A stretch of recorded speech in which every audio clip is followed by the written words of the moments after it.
Oke, jumpa lagi kita dengan Cak Ompong. Bagaimana kabarnya Bapak Ibu sekalian serta para sohibulane? Tentu kita semua dalam keadaan baik dan sehat.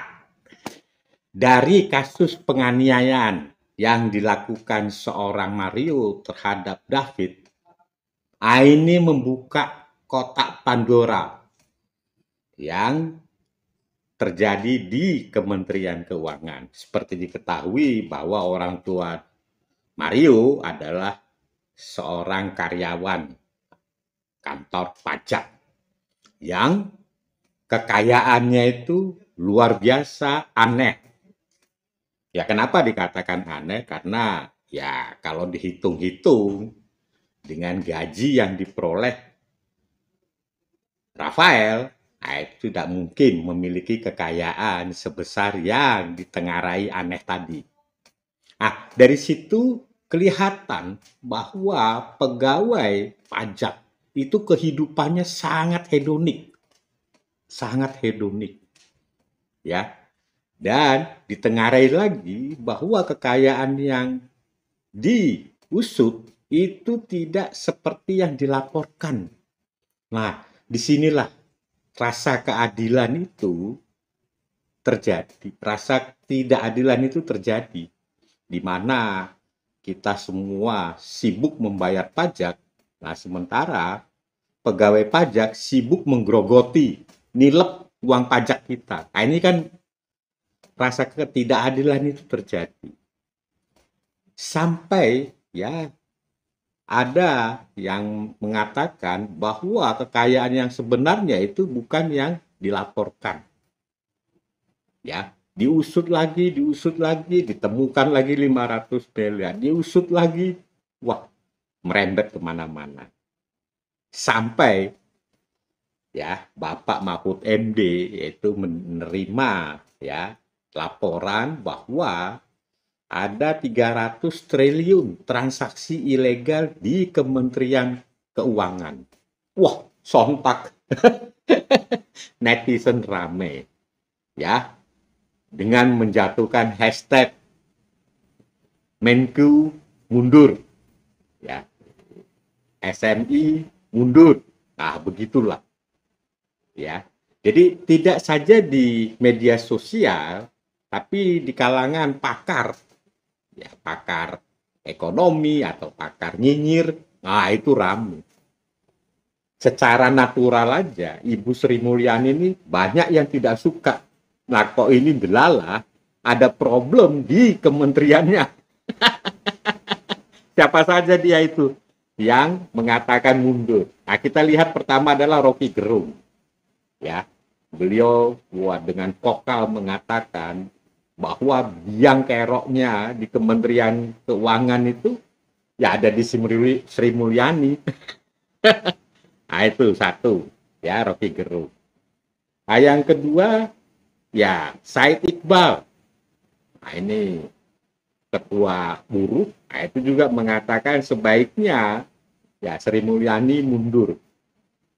Ya, belum lagi Fuad Bawasir yang mantan Menteri Keuangan juga ya meminta Sri Mulyani mundur.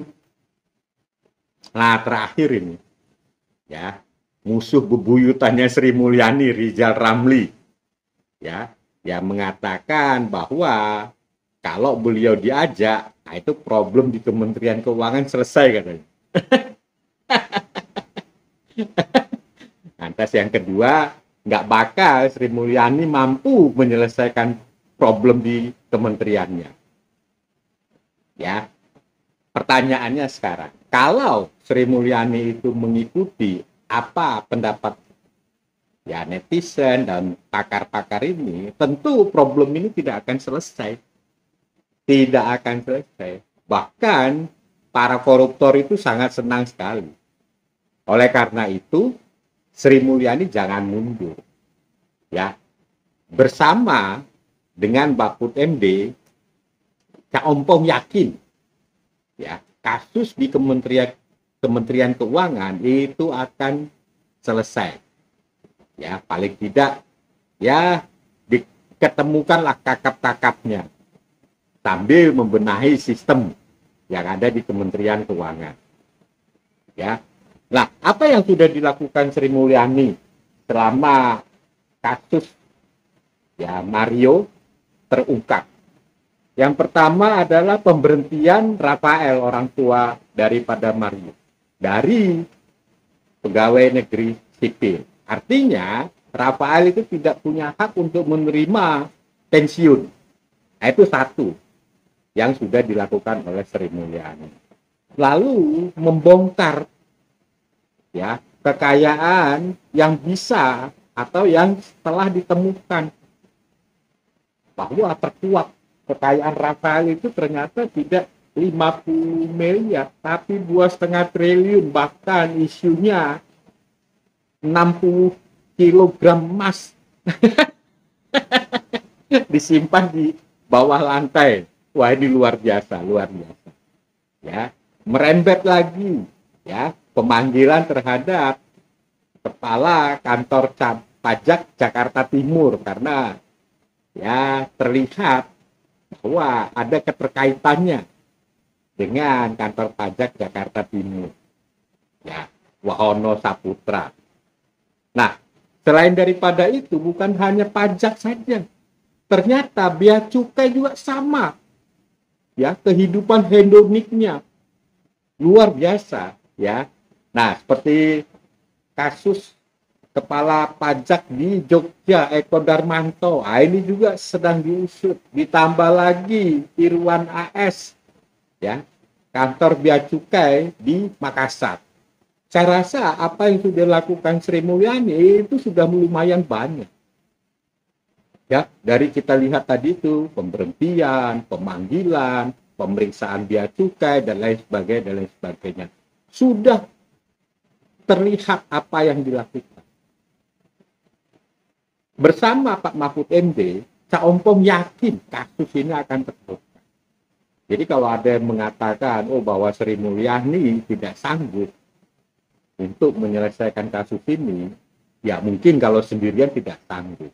Karena apa? Karena perlu ada kolaborasi dengan pihak hukum, kepolisian, PPATK, KPK, kejaksaan, dan lain sebagainya.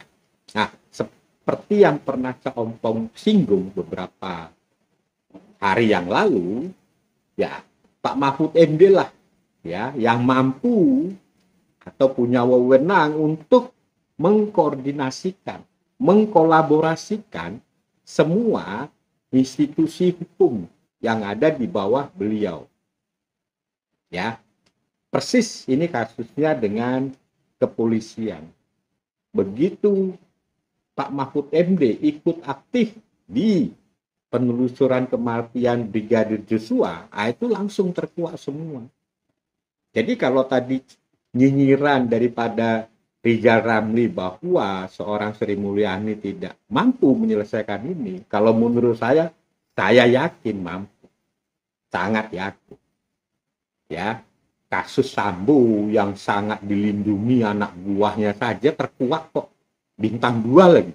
Apalagi kalau hanya sekelas kepala kantor pajak lah. Itu mah kecil. Oke. Jadi jangan mundur Ibu Sri Mulyani, terus bersama Pak Mahfud MD. Lalu pelajaran apa yang kita bisa petik dari kasus ini? Pertama adalah kasus korupsi di Indonesia ini memang sudah luar biasa, sudah berjamaah, kronis, sangat kronis. Ya. Lalu yang kedua, perlu ada digitalisasi sistem.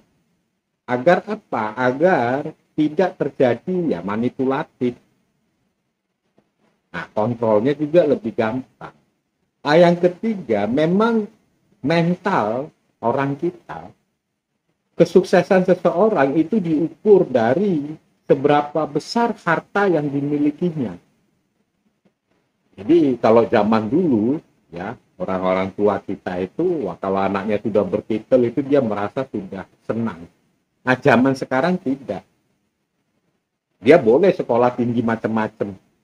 Dia boleh apapun jabatannya. Tapi kalau kekayaannya tidak membuat orang wah, nah itu berarti bukan sukses Nah itu, jadi mental kita itu sudah mental ya sangat rakus lah kalau boleh dibilang, sangat rakus. Oke, ya terakhir ini kita dukung Ibu Sri Mulyani bersama Pak Mahfud MD membersihkan ya kasus yang ada di Kementerian Keuangan. Selamat bekerja, Pak.